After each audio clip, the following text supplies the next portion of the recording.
Welcome to a special Tap Room Tramps with me, Mick Ferry, and me, Sam Avery. So this is going to be this is a one-off that we're doing. We'll do these every now and again. We decided to talk basically about things that piss us off about football, modern football, modern football. Yes, of course, yeah. Which it feels odd the phrase because saying modern football, because the thing that really annoys me, one of the things that really annoys me, some people think football didn't exist until the Premier League. 1992. Yeah, it came into existence. You even see some stats sometimes when it tells you about title wins, yeah, and it doesn't have the league, the original ones before, yeah. As an Everton fan, that puts us in a really bad spot. It does, actually, because you've actually got 9 titles. I'd be quite happy if they only listed football up until 1992. Of course, yeah. And you look discounted brilliant. anything afterwards. We would be one of the big hitters. Yeah, you would be. And that's one of the things is, and then you've got kids, it's all stats driven, the game, which I can't stand. XG. XA. What's XA? Expected assists. Oh, fuck off. Yeah, and then there's pre-assists. Oh, my God. There's pre-assists. Pre-assists, which is you've assisted the assist. I mean, it makes sense. That sounds like something in the porn industry. It does sound like what fluffers do, doesn't it? It does, to get people ready. I'm just pre-assisting. The pre-assist I can get because there's appreciation of some footballers in the past. They go, well, they didn't create many chances. You go, yeah, but if you look at the build-up in play, they started that move. Yeah. You know. Yeah. It's a reason why that goal came about. Is because they started that move. And expected assists is interesting because you might have a player who's putting chances on a plate for a player again and again. It doesn't come down. It's not converted. Yeah. So it's not an assist, but it wasn't expected chances assist. Created, they say. Yeah, created. I can't stand it. I hate it. When I play five-a-side very intermittently and I'm not very good, and no one's very good that I play with, it's the perfect game for me, really. And we have this sort of running joke where we call it XS, which is expected sorries. So how often you say sorry during the game, so it dictates what a game. Oh, sorry about that. Like just apologising to everyone. Yeah, exactly. Yeah. You've just ruined the game. Well, yeah, not ruined the game, but yeah. I mean, when I last played five-a-side, I mean, I wasn't as fast as I am now, but I was overweight. But I developed a great system. I just basically operate in the opposing end of the. Goal hanging, basically. You play the ball up to me. Good luck if you take it off me. I was quite good. Use my arse like Kenny Dalglish, and I'd either get a shot away or I'd tee somebody up. But yeah. And there won't be much coverage. No. Your heat map would be limited. The heat map would basically be like I'd say 3 square yards. Look like a coaster. Yeah, basically. Yeah, that's what it would look like. There's a lot of players. Mentioned Kenny Dalglish there. Jan Molby is a player from that Liverpool era that a lot of players my age try and emulate, which is stay in the middle. Yes. Don't run. Try and ping balls about. Yeah, exactly. Yeah, the midfield general there. The one who mastered that, probably the greatest, is probably Pirlo. Oh, what a player he was. He was unbelievable. And I think his heat map was just basically that little bit of the just pitch. Pinging the balls about. Was it? Yeah. Even if you man-marked him, he still found space. He did. He was like a magician. Absolutely incredible. Magician. So, yeah, all the stats... I'm not interested when watching the game because I don't know what it means. No. Expected goals. I don't know. Do you know when you have a chance as well? They do, because apparently I watched the championship game. It was Leicester. They got beat by Blackburn, and a guy missed a sitter, and that was an XG of 0.97. Right. I think 1 is a definite goal. You should be scoring. Yeah. But I mean. They can be dead misleading, the stats, can't they? Because especially managers cling on to them and saying, well, we had loads of XG. He's like, but I watched the game. You got absolutely bummed. Yeah, and they go, oh, yeah, well, you know, but that was a sitter. Just call it a sitter. That was a shocker. XS. Exactly. Expected sitters. Expected sitter. So I'll get rid of stats because I'm not interested. I know some people are. Well, you know what? Maybe have that separate. Go and look at. Yeah, I don't want to know how far the entire team's run. No, that's Our team did half a kilo more. Than a kilometre more than the other team. Sprints. Yeah. What does that mean? Jules won. Yeah. Aerial battles. I do like the sound of that though. Aerial battles sounds like a World War II sort of thing, doesn't it? Clearances. I'd love to have pints drunk the night before. They don't do that anymore. They don't do that anymore, but there must be the odd one who has. I know, yeah. I mean, maybe lamenting about how football used to be. I mean, the habits. George Best, threesomes had during half time. That would be good. In the ref changing room. So, right, stats. Now, here's one that I don't think it's controversial. I hate seeing it at a game. I hate to see the half and half scarf. Oh, wow. That is a stain on the game, isn't it? I mean, I don't. I think the only time that might be acceptable is, say it was a testimonial for a legend of the club. Sure. And then you've maybe had Celtic down or a European team. A friendly team And from another country. And it's got written on it, this was such Yeah. a body's testimonial. You go, fine, that's a memento. But when I'm at a game, because, I mean, I'm not saying I get angry at a match, but if I see an half and half scarf, I get fucking angry. Well, Man City have banned them. Oh, have they? They've banned them. You Brilliant. can't. They won't let you into the ground with a half and half scarf, which I think is because a lot of tourists were going to the Etihad and they were just buying a half and half scarf as their memento. Because if you've got no skin in the game, if you or I went to watch a baseball match in America, I'd buy the equivalent of a half and half scarf. I'd want a pendant because I want, but that's not what the spirit of the game Dodgers, is. Yo go Astros. A double chance, I wouldn't do that. I don't even know if No, I would purposely, if I went to a game in the States, I'd purposely pick the opposition. That'd be my team, and I'd be that arsehole. Which of these are the nasty bastards? Yeah, that's I'm going to wear. I'm going to take the shirts off. I'm going to turn the opposite way. Come on! I mean, it'd be good to put a bit of British style fandom into American sports. Just loads of lads with the tops off, dancing around. Ultras, screaming. Flares. Oh my god! Only there for the fisticuffs. Well, I saw a game in. Used to do some shows in Cyprus for the troops when they were coming back decommission. And me and his brilliant singer from Cardiff, he's called James Fox. He came, remember when they had Fame Academy on the BBC? He sort of came forth on that. He's represented the UK at Eurovision and so on, but he was over there as the artist. So we decided to go and watch a game one day. And in Cyprus? In Cyprus. It was a second division game. Now, we noticed that they had bookies around. So we thought, all right, let's have a bet on the game that we're watching. So we go in, and the guy goes, we said, this is a betting shop. He goes, yes, it's a betting. What do you want to bet on? I said, football. He goes, Premier League, Bundesliga. I said, no, the Cypriot football. This is absolutely true. He says, no, there's no betting on Cypriot football. I said, why not? He said, would you fucking trust us?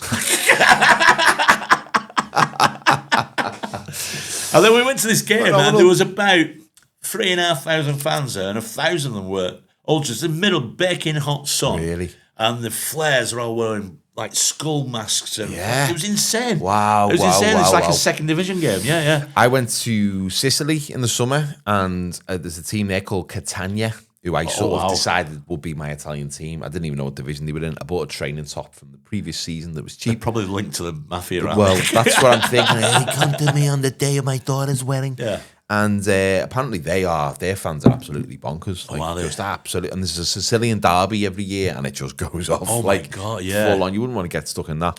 But I think the sanitisation of the modern game, I think, is a big bugbear of mine. And I think the half and half scarf is endemic of that. Yeah. And I think the other thing that I feel sanitises the game is the post-goal music that comes on at certain clubs. Oh, do they do that? Most clubs don't have it. No. Some clubs do. Are you joking? And they play a song. That's because they probably know that the support's not loud enough. Yeah. Go mad. I mean, it's a crap song. But this is sort of what's ruined the celebration as well of a goal is the VAR. Yeah. You just scored and you're losing your shit in the stands, and all of a sudden you go, oh, for fuck's sake, they're checking it. It's the joy. They're checking for everything, because even the joy is tempered by this might be exactly, fake joy. Exactly. This might not be real. And players going to the ref going, you can clearly see they're saying, well, what they're checking here, which I always worry about. If a player goes straight to a ref and goes, well, what are you checking? I think, they've done something. They know they've done something wrong. Yeah, it's awful. It's awful. Yeah, there's a foul in the build-up. How far back are they going to go? He didn't have eggs for his breakfast. He didn't have a TV license in 2017. I think all it should be, VAR, and this is it. Don't interfere with penalty decisions. Don't interfere with, did it touch his arm before it went in the box? Don't do that. All it should be is for offside. Offside and goal line. Which they've done for a while anyway. And offside. Yeah. That is it. Yeah, that's it. Anything else, it's a mistake in the game, the refs missed it, and that's football. Soz. Yeah. That's how it used to be. That's how it used to be. And it was funny when it was great for us as fans, because we come back and go, it was a score, and you go, we got beat 1-0, but we should have had a penalty. Yeah. I can't wait to watch Match of the Day. That's a nailed-on penalty. Yeah, exactly. And the debate and the discourse around it is part of it, whereas now we just moan about the VAR. Yeah. But I think in Europe it is used quite effectively. Yes. And in the Champions League it's used better. The semi-automated offsides are quick. Yeah. And they make you understand, and you get the kind of the little computer mock-up where you see the players and they get the lines. I've got a theory. When they go through to whoever's at the centre, they go, The ref goes, "That's a goal," and he's probably said over the whatever the earpiece and said, "Can we check that for offside?" And there's probably someone going, "Oh, sorry, I'm eating a bag of crisps. Hang on a second, what was it? What's just? All right, have we got that clip? Have we? Can we?" Oh, I'm sorry, I weren't watching. All right, then. I think maybe this is why it's taking so long. I was on the toilet, I was having a piss. Yeah. Or he's like, where can I direct your call? What game are you talking about? What game? Because there's multiple games going on at the same time. He's got the wrong match on. So yeah, that does me head. VAR, just use it for offside. And then I'm sorry, if a player's nudged the ball with his arm before he scored, it's gone in. The ref's missed it. That's it. Simple as that. Yeah. Stop pulling it up for everything. Or was there a foul in the build-up? Did the ref give it? No. Yeah. Well, leave it then. Exactly. You shouldn't be looking for reasons to disallow a goal. You should be looking for reasons to allow it. Yes. If possible, unless it's a glaring error. Yeah. Cricket uses it in a really effective way, where they have the DRS system and they have umpires call. Yeah. And I think that's so useful because you go, well, if it's on the line or it's not, we're not quite sure, we're going to go with the original on-field decision. Yeah, on-field decision. So they give it. So yeah, exactly. So if the ref doesn't give the penalty on-field, well, and you're unsure, instead of asking him to go with it, we're unsure here. So we're going to go with the We're going to go with your decision. Yeah, exactly. And I also think it's a new rule, controversial. I want to bring in football because I think it'd be funny. Own goal should be worth double. Oh wow! Wouldn't you get though? I like the idea to play devil's advocate. Wouldn't you get people trying to cannon it off other players? Yeah. Oh, you would? Of course you would. Like that? Yeah, of course you would. Yeah. Like a pinball sort of. I mean, some goals that get given to. I mean, there are players in the past. It started in the Premier League era where there's some strikers have had goals taken off them. Yeah. I mean, by the dubious goals panel. Yeah. I'd love to be on that panel. I hate that because one of the great strikers when I was younger in the 80s, Ian Rush, didn't always strike the ball cleanly. A lot of them went in off players. I wonder what if they went back and looked at his goals. Would they take it off him? I'd be fucking furious if I was a forward. Yeah. But no, I was doing my job. I aimed a shot at goal. It doesn't matter whether you thought it was off target or not. No. I was shooting a goal, and it's not my fault. Well, it's airy ass defender on his ass and gone in. The attacker wants the goal. The defender doesn't want the goal. Exactly. So just do it that way. It'd be interesting though if you got double for own goals. Yeah. You'd have attacking players on the goal line hitting it away from the goal to try and cannon it into a defender and back into the goal. Like billiards. And you get players who get really good at that. Yeah, of course. Yeah. That'd be good. I like that. Yeah, it's so because they're all moaning now, aren't they, about the long ball, the throwing, and all that, which I like. I like in the game. I enjoy it. It's shit conceding and goals because they pointed out. I was listening to some pundits the other day. They were saying it's never the first point of contact with a long throw. It's always the second. Second point of contact. Well, I've got Gabriel in my fantasy team, and he gets a lot of flick-ons for Arsenal with those long throws. Oh, he does, and he's getting loads of assists. Is he? So I'm getting a lot of points to him. Brilliant, which is good. Yeah, and they all laughed at Tony Pulis. They laughed at him. They're not laughing now. They're not laughing now. The Bob Monkhouse joke, isn't it? It's a weapon. It's a tactic. Part of the game. What else? Don't moan about it. If it's happening to you, deal with it. Yeah, you just got to deal with it. That's just it. A little bit of physicality as well. That's what we want to say. And to be honest, I think there's a lot of old school that I know centre halves would love that. It's an extra chance to be uptight to somebody. Get your elbow in the ribs. Exactly. Right. So half and half scarce. We'll change the rules of VAR. This one really annoys me, and it's a classic example now. They've just released Boxing Day fixtures. There's only fucking one. There's one? One game. It's at Old Trafford versus Newcastle, but 8 o'clock at night. That's rubbish. So they don't give a shit about away fans anymore. You'll have games in London midweek where 8 o'clock kick off. No one can get the train home. Nobody can get home. Sometimes cup games where there's extra time. Yeah, but why has it got to be 8 o'clock at night? Why not? No. Just 3 o'clock, traditional time. Yeah. And I love the Boxing Day fixtures. I used to fucking love them because all the games would be on. Everyone's you go and watch your game, and it used to get daft results them days. Yeah. There used to be stupid score lines because obviously people were on the piss over the day before. Great day for an ACCA coupon buster. Oh, exactly. Yeah.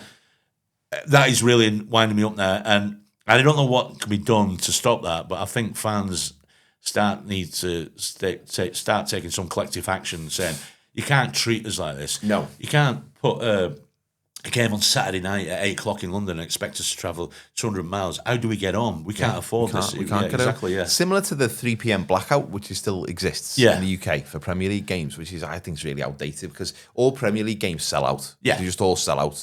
Used to be in place so that people who were going to go to the match wouldn't think, I can watch it on the telly. Yeah, of course, but it means that people are just finding other means to watch those games anyway. Just put it on, get some kind of Premier League, like Netflix style, streaming app where we all pay, whatever, 15 quid, 20 quid a month. They could make so much money and they could have a great service. So it means on Boxing Day, about 3,500 Geordies are going to come to United, their allocation of tickets.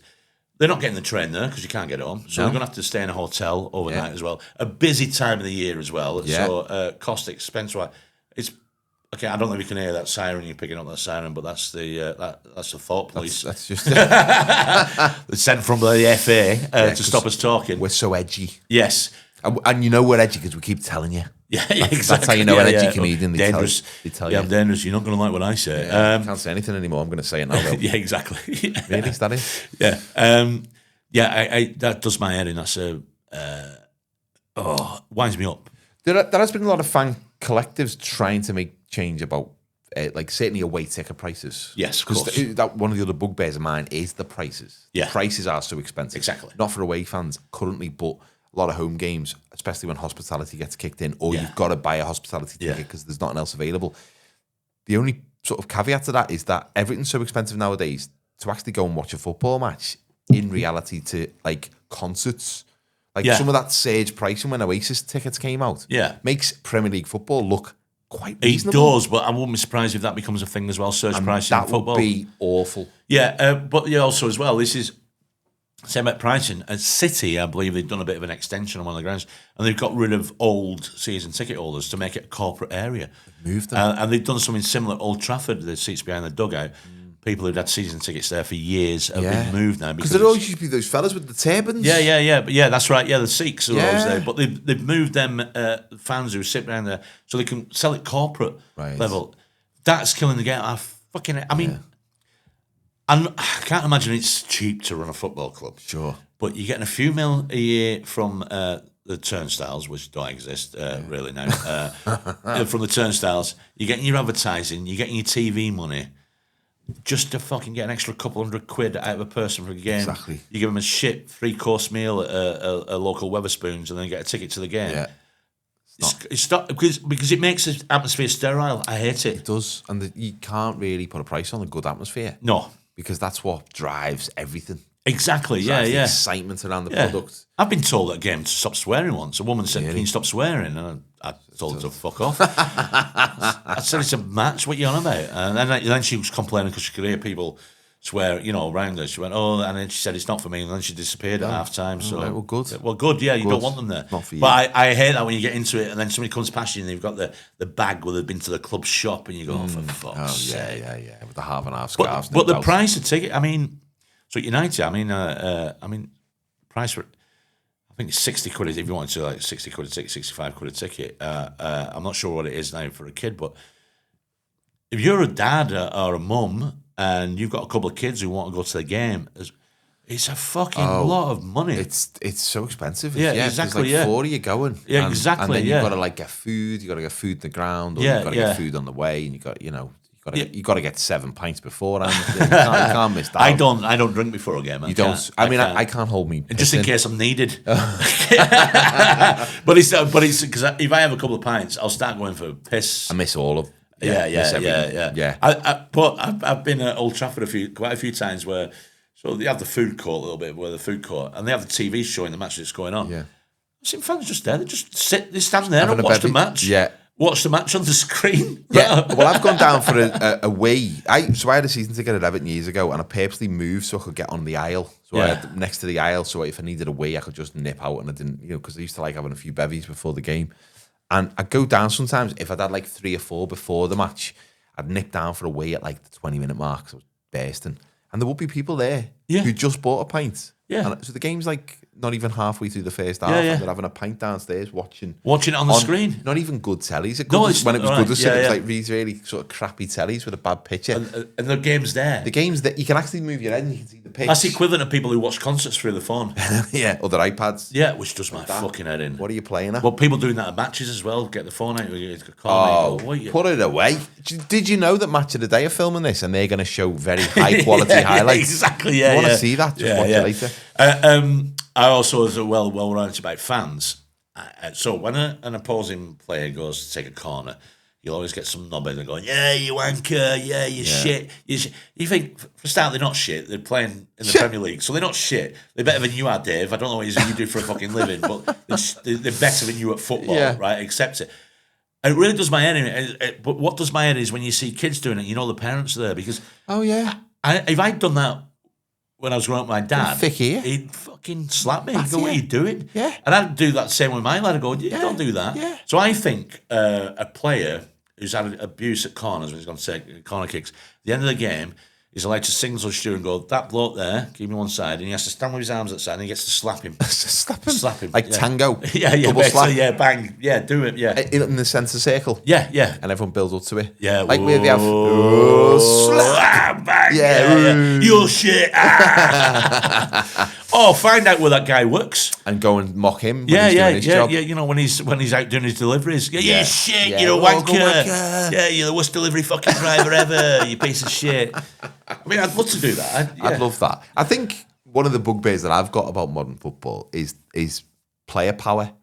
Players don't have any power to do what you just mentioned, but they have a lot of power to be able to move clubs and almost dictate where they go. Yes. Alexander Isak's a great example recently of someone who went on strike and forced that move to Liverpool. Yeah. I miss the days where you hear stories, wouldn't you, from even as recently as the 80s, early 90s. I went into training on Tuesday. The manager called me into his office. He says, "You're going to Notts County."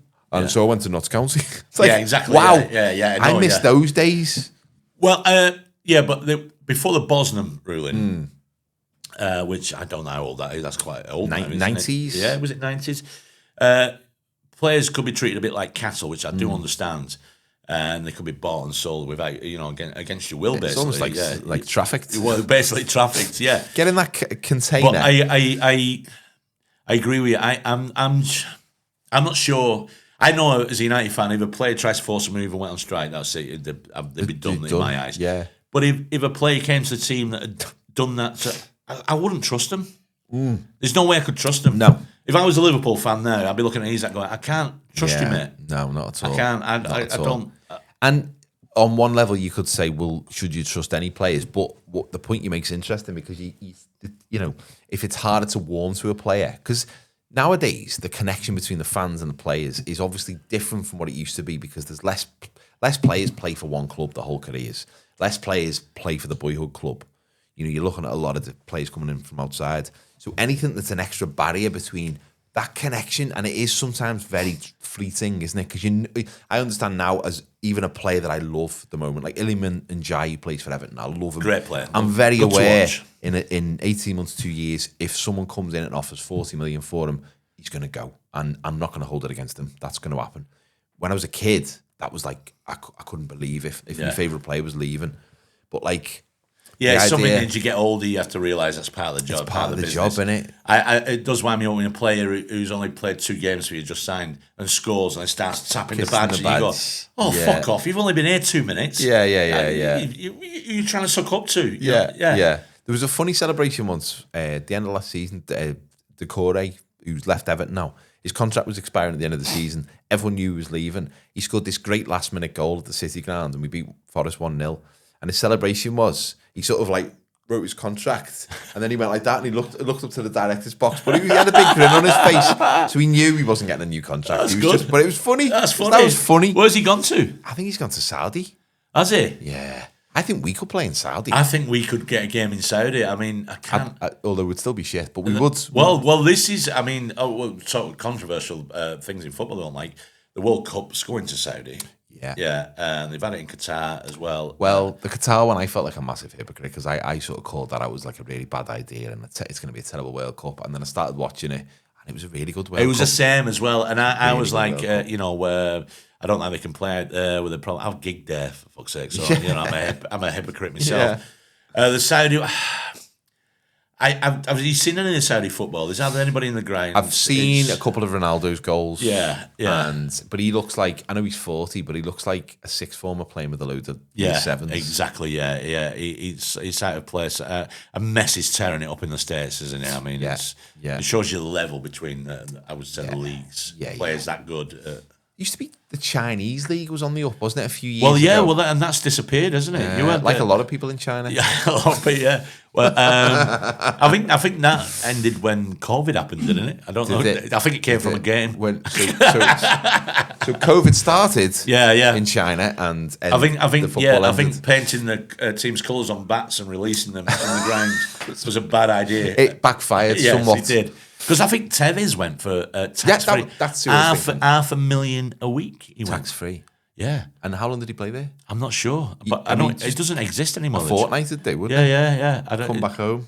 Exactly. I know players have started going, because Kazakhstan, I think, is wealthy. It's got gas or natural resources. And apparently it's not like European standard, but there's some half decent European players playing in Kazakhstani leagues as well, apparently. Is maybe we should like pick a couple of teams from some random league and sort of follow them and see how we get on. Yeah, and this is what I really love about the Conference League now, because you're getting to see teams that you can have a really good laugh at. You know, yeah. There's some great names. Yeah. And there's some great team, and there's some great like. It's great when a team that you've never even heard of beats. Yeah, I mean, Carrat, they're in the Champions League. Carrat. Are they? They're the ones that beat Celtic, I think, to get into the Champions League in the playoffs. I don't even really know where Kazakhstan is. Did Kazakhstan used to be part of the Soviet Union? It's the largest landlocked country in the world. Is it? Yeah. Right, I never knew that. So that's interesting. I mean, it looks all right. Where is it? There. I mean, where are we? Oh, it's not landlocked. Massive. Next to Mongolia. Oh, it doesn't Mongolia. I thought it was landlocked. Or maybe it was, but no, it's not. Maybe Climate change, Mick. Yeah. That doesn't look landlocked. No, Uzbekistan does. Oh no, because that's not a sea, is it? That's that's the Caspian, isn't it? Yeah, Azerbaijan. That's it, which is technically a lake, the Caspian. Is it? Yes. I've been to Azerbaijan. I've not been to Azerbaijan. It was lovely, and the guy who took us over. Were you working there? I was working. I was gigging there. He liked his football. He'd done quite a lot of work getting British people over there connected through football as well. He was from London. He talked about that a bit, and he had some of the. Well, he had anecdotes, which I think an anecdote should either have like a shocking payoff or a funny payoff. So he purpose. But this is the one that he said was bamboozled me. He says, yes, I'm at an event and there's a lot of legends there, and I'm sat on a table and there's Bobby Moore, Bobby Charlton, and Bobby Robson, 3 Bobbies on the table, and it was a really good night. You found out some interesting things. So apparently Bobby Moore, and I'm thinking, what? He goes, he doesn't like fish.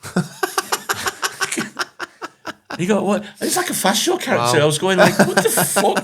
But all the stories were like that. And you go, what? And they got so bad. He'd tell me these stories because I knew I liked football. Yeah. They were Farney, Paul Farney, comedian. He'd go and stand behind this guy who was telling me just to look at my face, like see how reacted. So what else don't you like about the modern game? Well, we've talked about it before, about this 5 sub rule. Yes. I'm not a fan of that, because I think there's something great about any sport and endeavour and competition where one team has been, or both teams are not just like competing against each other, they're competing against themselves, they're competing against fatigue, they're competing against and I just feel like the 5 sub rule means that the playing field's not level, because some of the bigger squads are obviously deeper and they can. But even just take that out of it, just the fact that the FA Cup final is a great example. The end of an FA Cup final, if it went to extra time, even better. That Wembley pitch looked even bigger, and players were tired. And you see the highlights now of late goals. Players are running slow. They look like they're running treacle. Defenders are making mistakes, and it just leads to this wonderful sporting contest where anything could happen. And I feel like the 5 subs rule is just completely taking that out of it. Yeah. I agree with you. I mean, I remember he was just 1 sub back in the day, and then he went to 2 subs. It was like, oh. I think 2's the sweet spot for me. I'd say 3. And when I said 3, I think you could have 1 for concussion. Yeah. If his player has to leave the pitch for concussion. And one of your other subs would have to be a goalkeeper. Yeah. You can't take that risk.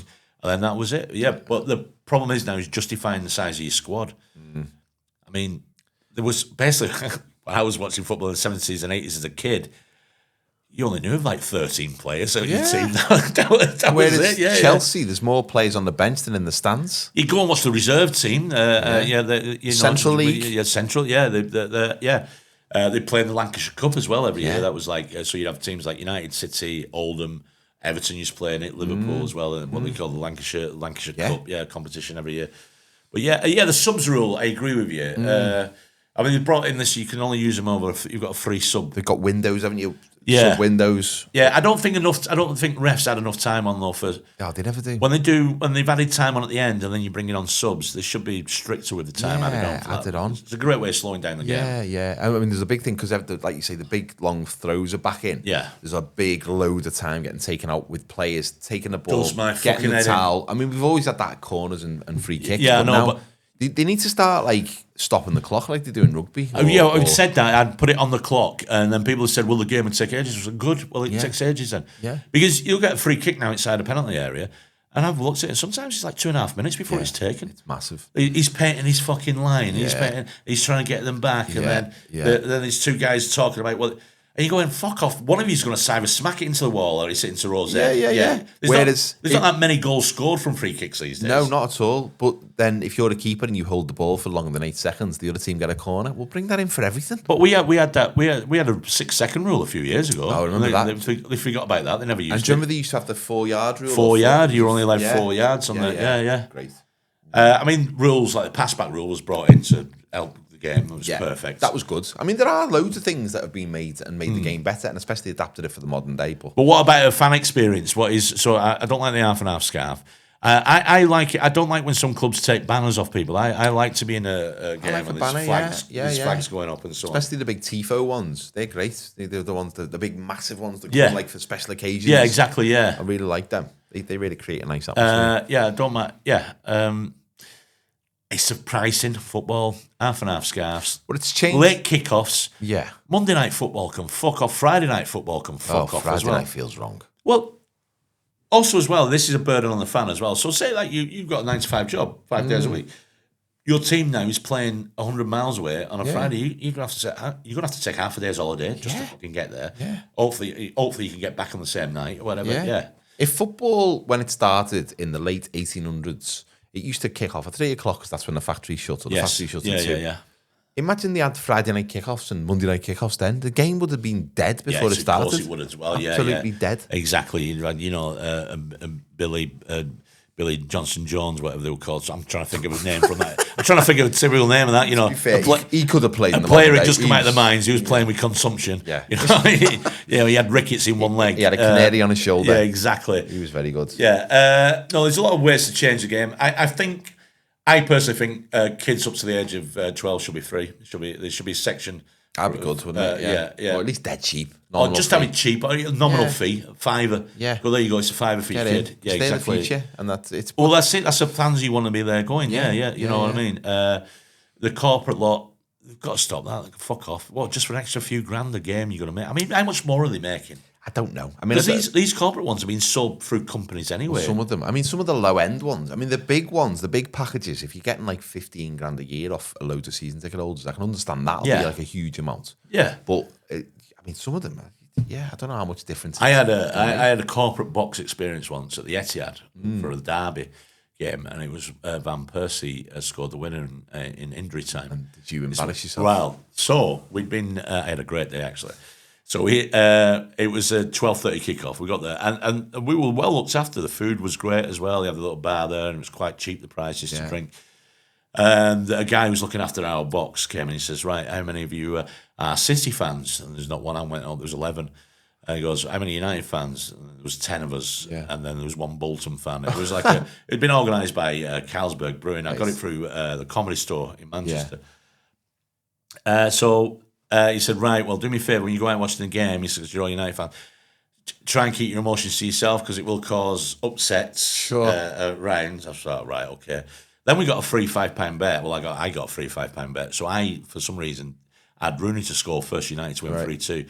It's the first time and only time a bet has ever come off. Yeah. I think I made 650 quid off the bet. So we go out, we go 2-0 up. I think we were 2-0 within like 20 odd minutes or something like that. and I've kept it together. But you can see some fans are around where the area we're sitting outside our box. Fans around are like getting aware that we might be United fans. Yeah. We're already starting to get a bit of abuse. Second half, it's all City. They make it 2-2, and now this. Because they can tell by our reactions, there's people going, "You fucking wanker, you fucking shit, you know, shit, you fucking dickhead, you fucking arsehole, you fucking..." They're giving us loads of grief. Then we get the free kick in stoppage time, Van Persie scores it, and I just, well, fuck this. I went, "Fucking get in, you fucking cunts, fucking get in." And they're all going, "Fucking," man, they're going mad, they're going fucking mental. And they're going mental, and there's a box, so we're about here, and about far away as Jerry is, it's like there's a gap there. There's someone giving us loads of fucking the finger and all that, fuck you, and all that. And somebody goes, "Oh look, it's Liam Gallagher." Oh really? Yeah. Really? And he's giving us the finger, and we're all just going, "Oh, it's Liam Gallagher." They're getting told to fuck off by Liam Gallagher. That's a great badge of honour. That. Yeah. It was brilliant. Wonderful. Yeah. You can't keep your emotions in check with a 1 minute, a last minute winner. I've done a corporate once at Goodison. And it was about 12 years ago. My mate won a competition, so 10 of us could go. It was a Monday night game against Bolton. 8 o'clock kick-off, so we could get into the box at 6, and it was all free ale, all free food. So because we could get into the box at 6, we all met at 5 o'clock in the pub over the road to have 3 or 4 pints before the free bar. So we got there and we're already bladdered. And then all these drinks start coming, and then the game starts, and you're not allowed to take booze into the stands. But this guy in the box said, "Well, if you get those teacups and put a bit of wine in it, you can take a cup of tea out there." We're all drinking wine. And then Tim Howard scored. Our goalie scored because it was dead windy and we won 1-0. Right. He cleared the ball, the wind took it, it went in. Timmy Tourette's is in our nets. Fuck off. And I didn't know what had gone on. And I was like, "Has the keeper scored?" I was so bladdered. And we had a great time. You could tell we were competition winners. But yeah, there was a you can have you don't act normally. No. Yeah. There was a story. There's some corporate boxes used to have at Old Trafford where people get iron for the day. I think there's up to 14 people go into it. They get food and that. But there'd be a TV there, so they could see the game on the TV. So they'd get to see replays. So you'd have fans if there's something missed. So then instinctively, apparently it was like nearly a mini riot. So there was. Fans would just instinctively turn around and have a look into the box. Yeah. Go, let's see. Oh, God, that was close. Yeah. Apparently, these pricks in it got annoyed with us and turned the TV around. Apparently, it caused mayhem. They end up with supposedly a copper went into the room and go in and turn the TV and told them and said, "Don't be fucking doing this." They're going mad out there, right? Wow. Banging on the window. But who does that? But I imagine having a police come in and move your telly back so that everyone can see it. It's like, what about them hotel rooms where you're on the pitch? Where they look good. They do look good, but they're weird. Is there one at Old Trafford, the cricket grounds? Isn't there a hotel backing onto that? Yeah. But you see now, the way I'd treat that, when I used to smoke, if I was on my balcony, I don't care if I was inside a football stadium, I'd be having a cigarette. But that's what I love about it. You see still football from like Italy or Spain or Germany. You see people lighting up. Yeah. And you go, I don't think that's allowed. No. But they're not bothered. There's a guy next to him with a flare. So what was the manager called? Was he Italian who used to smoke on this? There was a Greek guy. Yeah, there was quite a few, wasn't there? The Greeks used to do it all the time. Yeah, they loved it. Well, footballers used to smoke anyway. I think Wayne Rooney smokes, or he did smoke. Yeah, we used to have goalies with pipes, I'm sure, back in the old days. Exactly. I played a five-a-side game once in a place in Liverpool called the Pits, and we were against this team, and the keeper had a cigarette in his mouth the whole time, and we couldn't score past him. He was diving, and he had this, and he was like a cat with a biff there. Unbelievable. Brilliant. So have you got any ways you'd like to improve modern football, or anything that annoys you about football? Because you can get in touch, taproomtramps@gmail.com, or on the social media, or comment on the video. Comment on the video, yes, or whatever the clips are. Leave a comment as well. So this was, I think we'll make this a feature. We'll call it a football special. Tap Room Tramps. This is a football special. We might do a netball special next time. I don't know much about it. I can wear a skirt. Well, you don't have to wear a skirt. I want to though. Yeah. Do they have to wear skirts? I don't know. I think they can wear shorts now, can't they? Probably. Yeah. It's woke gone mad. Yeah. It'd be interesting. It was interesting. Probably it was always men who controlled the boards of these sports. Of these female sports. Yeah. No. That skirt is too long. It's got to be shorter. It's health and safety. Ridiculous. Right. See you next time. That's our football special.